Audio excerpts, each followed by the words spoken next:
Bonjour à toutes et à tous et bienvenue sur le plateau de la matinale de TV Vendée. Très heureux de vous retrouver dès ce début de journée, mercredi 14 février 2024. On commence par les titres parce qu'ils nous attendent durant cette demi-heure avec des derniers chiffres concernant la sécurité routière. Ils sont loin d'être encourageants. C'est le constat de la préfecture de Vendée. Les infractions sont en baisse au niveau national alors que dans le département, c'est tout l'inverse. Elles sont en augmentation. Nous nous intéressons aussi au fonctionnement d'un centre de rééducation et de réadaptation, la Villa Notre-Dame à Saint-Gilles-Croix-de-Vie. Nous plongerons dans les coulisses de la préparation du bateau de Benjamin Dutreux en vue du Vendée Globe également. À 9 mois du grand départ, l'IMOCA est remis à neuf et vous verrez que rien n'est laissé au hasard. À suivre en deuxième partie de cette édition, le plus de l'info, le ciné de la semaine et l'extrait avec un passage de Ya une asso pour ça à retrouver aujourd'hui sur TV Vendée. Le jeu, 2 places de concert à remporter à deux d'entre vous. Deux d'entre vous remporteront 2 places pour le festival acoustique et c'est du côté du Poiré-sur-Vie. Du 22 au 24 mars, la 14e édition qui verra se produire encore une fois quelques très jolis noms. La question arrive, l'indice également en fin de demi-heure, le 3e. Avant tout ça, la météo. Retour des nuages ce matin, le ciel vendéen est gris sans toutefois apporter de pluie, nous resterons au sec. Température qui remonte puisque nous prévoyons de 12 à 13 degrés en moyenne. Toujours ce front nuageux dans l'après-midi, la tendance ne changera pas si ce n'est que ça va très timidement se découvrir en particulier proche du littoral. Il continue à faire doux puisque nous aurons en moyenne 15 degrés sur le département. Coup d'œil vers la carte des marées. La pleine mer est passée ce matin à 7h43. La suivante est prévue pour 19h59 ce soir. Concernant la basse mer, c'est à 13h10 en début de matinée. Coefficient marée qui reste élevé, 97-90. Les marchés alimentaires du jour. Sur notre carte, on peut voir qu'il y en a un peu partout dans le département le mercredi. On peut en trouver à Saint-Pierre-du-Chemin, Angles, mais aussi Belvigny, La Roche-sur-Yon et à Tresse-Septier également. Nous sommes le mercredi 14 février 2024 et le 14 février, nous embrassons les Valentins, bien sûr, les Valentines aussi, cela va de soi. Les Oxanes, on ne vous oublie pas non plus, c'est votre fête aujourd'hui, journée mondiale du burn-out au travail, mais c'est aussi celle de la sensibilisation aux cardiopathies congénitales. Les anniversaires, on a celui du footballeur français Lucas Hernandez qui a 28 ans, champion du monde, champion du monde avec les Bleus, oui, en 2018, anniversaire aussi du biologiste Christian Vélo, 60 ans. Le soleil va se coucher ce soir à 18h28 en Vendée. Voilà pour les quelques infos pratiques, place au journal.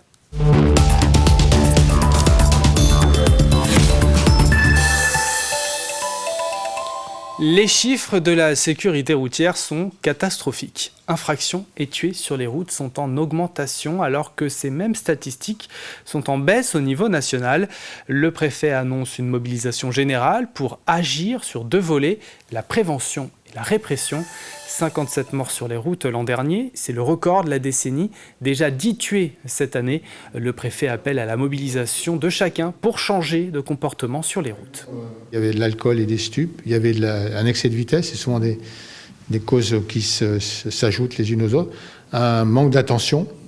Donc c'est vraiment un rappel à l'ordre, quoi. Donc je rappelle aussi que le tué, si on peut employer cette expression, le profil type du tué vendéen, tout ça c'est destiné à protéger, à nous protéger, toutes et tous, parce qu'on peut malheureusement être victime d'un accident, de quelqu'un qui aura roulé trop vite et qui aura bu de l'alcool et consommé des stupéfiants. Il faut frapper l'opinion, rappeler aux Vendéens et aux Vendéennes qu'il faut changer de comportement, qu'il faut vraiment mettre en application le principe que la route se partage. Plusieurs parents d'élèves de la classe Ulysse de l'école Moulin Rouge de La Roche-sur-Yon se sont relayés devant la direction des services départementaux de l'éducation nationale. 11 élèves n'ont plus leur AESH collective. En arrêt maladie depuis 3 mois, le poste n'a pas été remplacé. Par cette action, les parents souhaitent alerter l'éducation nationale. Nous avons rencontré une mère de famille. Je tire la sonnette d'alarme depuis 3 mois auprès de l'inspection, mais malheureusement, je n'ai aucune réponse. J'en arrive à faire cette action un petit peu extrême parce que malheureusement, je vois plus quoi faire d'autre qu'en fait. Pour l'instant, il n'y a aucune remplaçante d'ici les vacances de février. Et pour le mois de mars, on n'a aucun retour, que ce soit moi ou la maîtresse. Alors, ce qu'on m'a expliqué, c'est qu'au niveau du ministère, il y a officiellement une AESH en poste et que même si elle est en arrêt maladie, Dans les papiers, il y a bien quelqu'un. Donc, il n'y a pas de budget débloqué pour engager quelqu'un pour la remplacer ou mettre quelqu'un d'autre à sa place. Pour nous, en tant que parents, c'est pas entendable, c'est pas acceptable. Une délégation a été reçue par Emmanuelle Préloy, inspectrice de l'éducation nationale, chargée de l'adaptation et de la scolarisation des élèves. La réponse est la suivante, je cite, « Les parents ont été entendus, la situation est étudiée au plus près pour que la continuité des apprentissages puisse être garantie ». Intéressons-nous au fonctionnement d'un centre de rééducation et de réadaptation. Il n'y en a que 2 en Vendée. À Saint-Gilles-Croix-de-Vie, la Villa Notre-Dame, cette structure privée financée par l'ARS, reçoit près de 1500 patients par an. Équipée d'un appartement thérapeutique pour que la rééducation soit totalement adaptée à la vie de tous les jours, la Villa Notre-Dame possède également des logiciels dernière génération. Alix Lanos nous y amène, reportage. À 38 ans, Donatien remonte doucement la pente. Hospitalisé ici pendant 3 mois et demi après un accident de moto, il récupère doucement l'usage de sa main, mais le chemin est encore long. Pour l'instant, j'ai perdu l'usage de mon bras gauche. Donc une nouvelle opération est programmée le 22 février pour essayer de récupérer à 80%, plus après 18-24 mois de rééducation ici à la Villa Notre-Dame. Pour réapprendre les gestes de la vie quotidienne, Donatien se rendra régulièrement ici, dans l'appartement thérapeutique du centre. Salon, chambre, buanderie, cuisine, toutes les pièces de la maison y sont recréées et même un atelier de menuiserie. Ça va permettre, à travers une activité signifiante pour eux, de faire travailler les objectifs de rééducation qu'on a habituellement. On va essayer de reproduire au maximum ce qui pourrait être amené à réaliser chez eux. On va avoir une partie chambre où là on va pouvoir travailler aussi tout ce qui est transfert au lit, aller mettre le linge dans une armoire. On va avoir la partie cellier avec la machine à laver, les tankervilles et la planche à repasser. Dans la cuisine, les patients de l'école du dos sont au travail. 4 patients hospitalisés pendant 4 semaines apprennent à adapter leur posture à leur pathologie. Par exemple, vider un lave-vaisselle ou ranger de la vaisselle, soit un petit peu en hauteur, soit en position basse. Voilà. L'établissement accueille environ 1300 patients par an, avec des profils et des pathologies très variées. On a 2 grands types de patients, soit des affections de l'appareil locomoteur avec des opérations d'articulation, donc genoux, épaules ou hanches, aussi des amputations. Et puis après, on a des affections neurologiques avec plutôt des AVC, des scléroses en plaques, des Guillain-Barré, des pathologies neurologiques. En fonction de son profil et de ses habitudes de vie, chaque patient définit avec son médecin un programme de soins. Donc le patient aura des séances de kinésithérapie, d'ergothérapie, de la rééducation en orthophonie, sur le plan neuropsychologique, un suivi diététique, psychologique. Et surtout, nous avons des éducateurs sportifs qui font de l'activité physique adaptée, qui est un bon complément aussi pour un retour à la vie normale. Centre de proximité financé par l'ARS, la Villa Notre-Dame accueille en priorité les patients vendéens. Mais difficile de répondre à toutes les demandes. Avec ses 75 lits d'hospitalisation complète, l'établissement ne peut accepter qu'une demande sur 10. Le parc des Odéries de La Roche-sur-Yon a reçu le 20e salon immobilier de Vendée. Ce rendez-vous regroupe des professionnels pour informer, conseiller et accompagner tous ceux qui ont un projet lié à l'habitat, que ce soit pour acheter, vendre, construire ou encore investir pour votre retraite. Samedi et dimanche dernier, j'ai été plus de 65 professionnels à investir ce salon. L'habitat se porte plutôt bien grâce à la rénovation énergétique. L'immobilier, lui, traverse une conjoncture difficile. En cause, la baisse du pouvoir d'achat et la hausse des taux d'intérêt et des banques.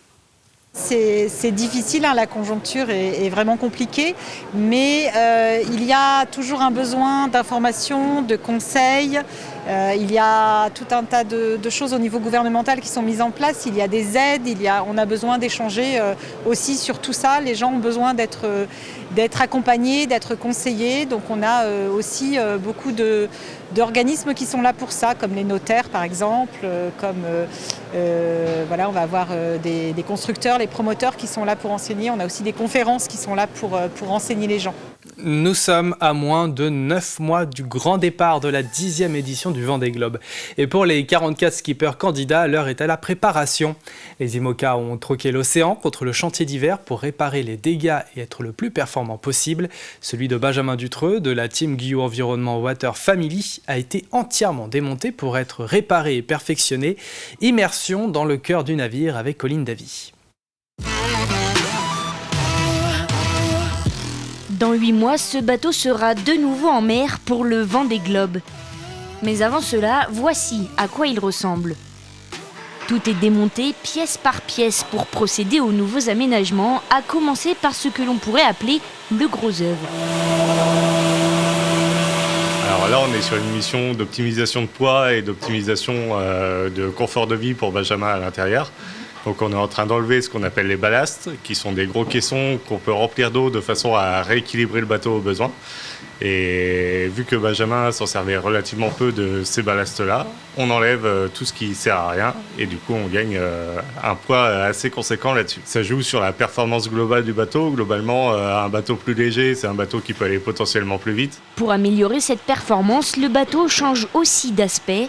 Un nouveau roof comprenait habitacle a ainsi été étudié et pour l'optimiser, chaque pièce compte, même la plus petite. Le fait de fermer le roof, ça va déjà lui permettre d'être un peu plus confortable, un peu plus au chaud, moins dans les embruns, moins dans les vagues, tout ça. Et en fait, on va aussi faire des ouvertures au plafond entre guillemets pour qu'il puisse avoir un meilleur visu sur ses voiles et sur l'extérieur. Pour que Benjamin accède à son bateau, il y a des petites trappes qui vont s'ouvrir comme une porte. Et moi en fait j'ai fabriqué des petites charnières en carbone qui sont en fait ajustées. C'est des petites pièces et en fait ça a son importance. Et pendant que certains travaillent l'intérieur du bateau, d'autres s'activent en dessous. Car les nouveautés n'ont d'importance que si les pièces maîtresses sont fonctionnelles et au fil des courses, certaines lâchent ou s'abîment. Pendant la transat, il y a eu le greffage qui a pété. Donc en fait là on fait en sorte de revenir à la structure originelle pour étancher la zone et la renforcer en fait. On repère les zones qui ont souffert en fait parce que cette zone-là c'est des zones qui travaillent beaucoup donc qui sont vachement sollicitées. Donc à chaque fois on contrôle et si y a un truc qui est pété il faut le refaire quoi. Pour que lui après il parte en mer vraiment serein quoi en fait. Si le bateau en lui-même est bientôt prêt, avant de repartir serein, il reste maintenant tout un travail pour l'équiper. Et nous verrons la deuxième partie de ce reportage consacré au travail des équipements du bateau ce mercredi. Et puis allons dans le nord-ouest vendéen où 70 élèves du collège Saint-Jean-les-Lauriers de Saint-Jean-de-Mont ont passé une journée à l'écomusée du Davio à la Barre-de-Mont. Ils participaient au premier parcours sur la culture musicale traditionnelle organisé par la communauté de communes Océan-Marais de Mont. Peut-être pour certains l'occasion de créer de nouvelles vocations. Voyez ce reportage signé Mathis Pires. Devant Bordeaux, dessus la rive. C'est dans une salle du Davio, plongée dans le noir, que ces collégiens apprennent à ripouner. Faire ce qu'on appelle du chant à la goule, parce que c'est comme ça qu'on dit. Quelques petits pas de danse et un peu de coordination avec son voisin pour chanter à la goule.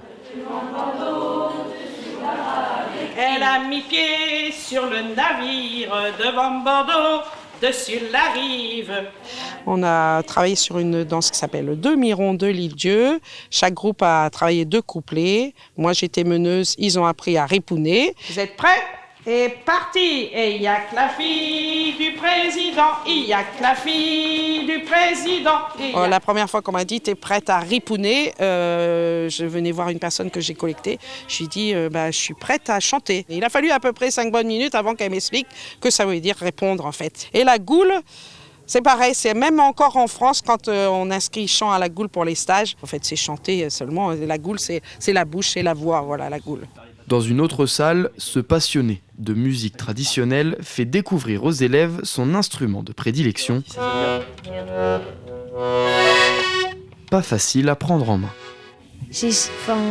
Pour moi, c'était simple de pas faire en même temps les mains. Mais par contre, c'était juste pour appuyer sur les boutons parce que ça glissait un peu. Voilà. C'est à leur âge que je me suis dit, mais c'est là où j'ai vraiment pris conscience qu'on avait une vraie richesse sur notre territoire. Et là, j'ai un peu l'impression de devoir, à mon tour, retransmettre ce qu'on m'a transmis. On n'est pas obligé de jouer de l'accordéon avec une paire de sabots. On peut jouer avec des baskets et aller en baltrade, danser actuellement. Voilà, c'est une musique qui est toujours en vie, quoi. En 2024, une 30aine de projets de ce style sont organisés par la communauté de communes Océan-Marais de Mont, visant à promouvoir l'éducation artistique et culturelle.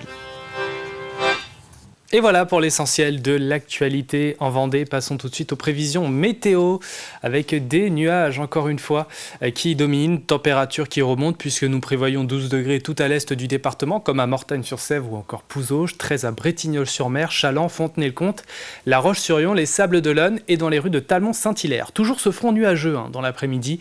La tendance ne changera pas, si ce n'est que ça va peut-être se découvrir timidement, en particulier proche du littoral. On aura 15 degrés sur l'ensemble du département, 15 à 14 février. Oui, on pourrait même atteindre les 17 tout au nord du département, proche de la frontière avec la Loire-Atlantique. Nous entrons dans la deuxième partie de cette édition. À suivre dans quelques instants le ciné de la semaine, l'extrait du jour, extrait de Yahunasso pour ça, le jeu également. Mais avant tout ça, place au plus de l'info.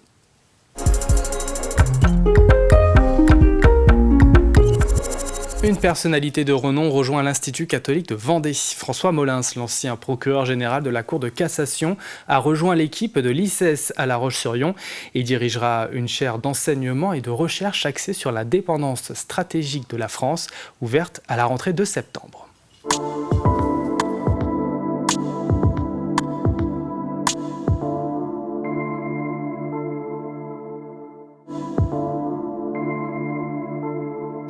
Derrière ce travail professeur associé, il y aura bien sûr des conférences sur des thèmes directs et variés pour les étudiants, mais il y aura aussi un travail d'animation d'une chaire qui va être créée pour réfléchir et faire des propositions en relation avec la notion d'indépendance stratégique de la France.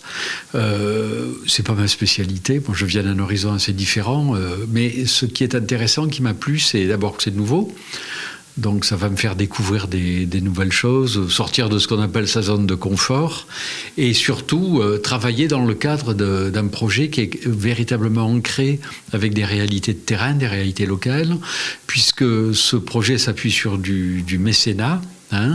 Et doit partir en réalité des préoccupations et des attentes du tissu entrepreneurial et industriel local pour effectivement, à partir des problématiques, des attentes, amorcer des réflexions et engager un travail de réflexion de longue haleine qui va durer 3 ans et qui s'appuiera à la fois sur les forces vives de l'ICES, mais aussi sur les travaux de doctorants. Eh bien, ces 3 ans de travaux vont permettre de développer des réflexions communes avec des publications, avec des rencontres, donc des colloques, avec des ateliers de travail qui permettront à des personnes qui n'ont pas l'habitude de se rencontrer, de travailler ensemble. On a parlé de François Molins, il y aura également Jean-Claude Gallet, l'ancien patron de la brigade des sapeurs-pompiers de Paris, Jean-Paul Laborde, l'ancien directeur exécutif de la lutte contre le terrorisme de l'ONU, donc ancien secrétaire général de l'ONU. Autant de personnes qui ont une expérience très particulière et qui, avec leur regard, avec leur connaissance d'un certain nombre de rouages, sont en mesure d'éclairer certains aspects de sujets qui sont des sujets d'actualité. 3 années denses, mais on est là pour ça, on est là pour travailler. C'est aussi une façon de montrer à nos étudiants que le savoir n'est pas quelque chose d'acquis. Le savoir se construit et si on veut être un établissement de nature universitaire, il faut en permanence construire un savoir qui est un savoir adapté à demain. Notre objectif est de former des étudiants qui seront prêts à se retrousser les manches et qui auront les bonnes compétences pour travailler demain, travailler pour le département, puisque c'est une des finalités de cet institut, mais travailler aussi pour la France, puisque ce département s'inscrit dans une communauté nationale. Et voilà pour le plus de l'info du jour à retrouver sur TV Vendée ce mercredi. Il est temps de retrouver notre pastille du jour, le ciné de la semaine.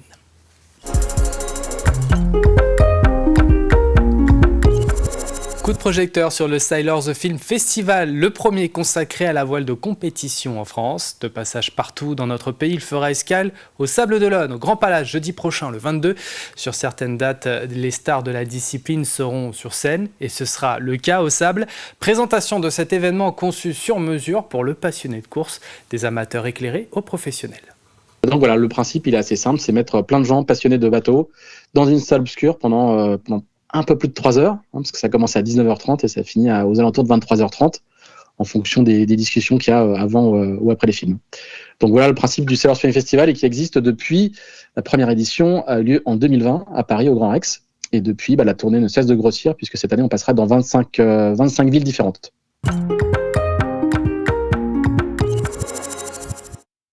Alors le principe du Sailors Film Festival, c'est à la fois de projeter des films inédits et exclusifs et aussi de recevoir les acteurs de ces films et les metteurs en scène aussi, les réalisateurs. Et donc logiquement au Sable d'Olonne, ville du Vendée Globe, on aura 2 concurrents du prochain Vendée Globe qui seront sur scène avec nous.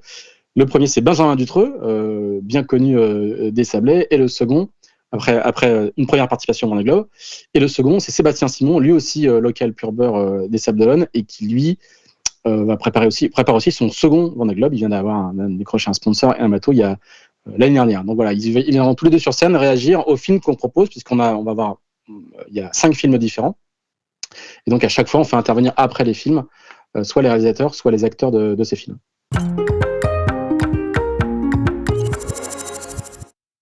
On a toutes les sortes de voiles ou presque qui seront projetées. On commence par un film sur la Mini Transat qui s'appelle Pour Toujours. Ensuite, on a un film sur la Solitaire du Figaro qui s'appelle L'épreuve. Ensuite, on a la projection d'une bande-annonce très très courte d'un film qui s'appelle Whitbread 73, la course autour du monde, la première course autour du monde en équipage qui a eu lieu en 1973. Et enfin, juste avant l'entracte, on a un moyen-métrage qui s'appelle Regagner le large autour du bateau de Sébastien Rogue, qui est un trimaran. Et donc je rappelle que le Sailors Film Festival sera chez nous en Vendée, et plus particulièrement au Sable d'Olonne, le 22 février, c'est jeudi prochain. Ça c'est pour le ciné de la semaine, à retrouver tous les mercredis. Il est temps à présent de passer à l'extrait.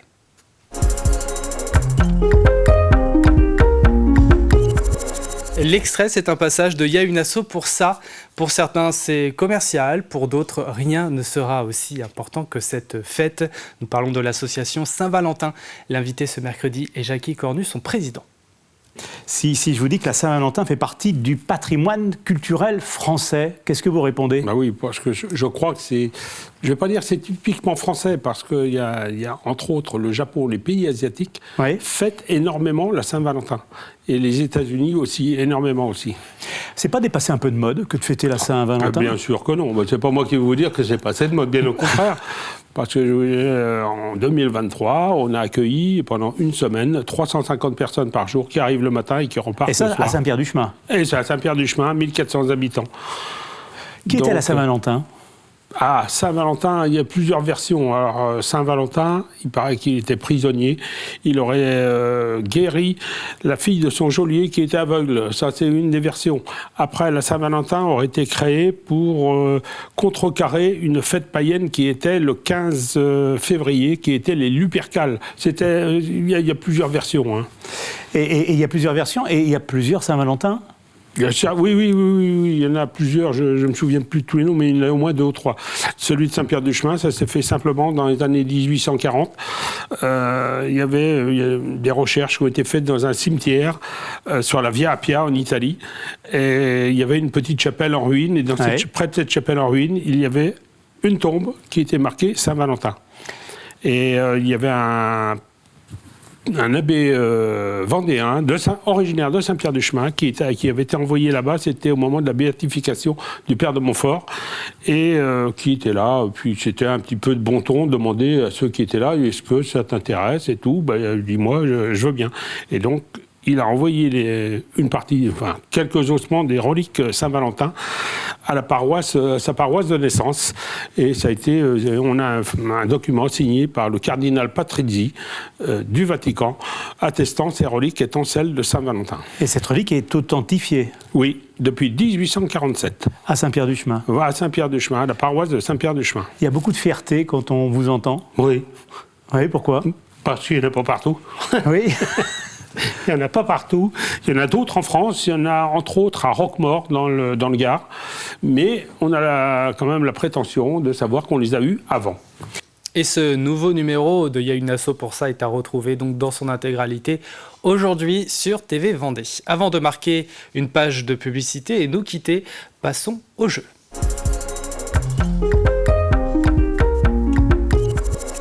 Ça arrive bientôt, hein, c'est l'événement musical Festival Acoustique qui revient pour une 14e édition. Et pour l'occasion, nous offrons à 2 d'entre vous 2 places de concert avec une programmation quand même assez sympa. On aura du Benjamin Biolay, Maxime Le Forestier, Shirley Winston ou encore Jordan Macampa. Mais pour les avoir ces places, il faut répondre à cette question. La voici. Dans quelle commune avons-nous rencontré un disquaire dans un épisode de Vivez la Vendée? On ne vous laisse pas comme ça, bien entendu. Voici l'indice, le 3e indice. Nous y trouvons la plus grande église de Vendée. Pour jouer, rien de plus simple, vous allez plutôt sur notre site internet tvvendée.fr. Si vous n'avez pas la réponse, pas de panique, hein. D'autres indices arriveront demain et vendredi. Bonne chance à toutes et à tous. C'est la fin de cette matinale. Merci de l'avoir suivi. Prochain rendez-vous avec l'info, ce sera avec Julie Morini à 12h30. Passez une excellente journée sur TV Vendée.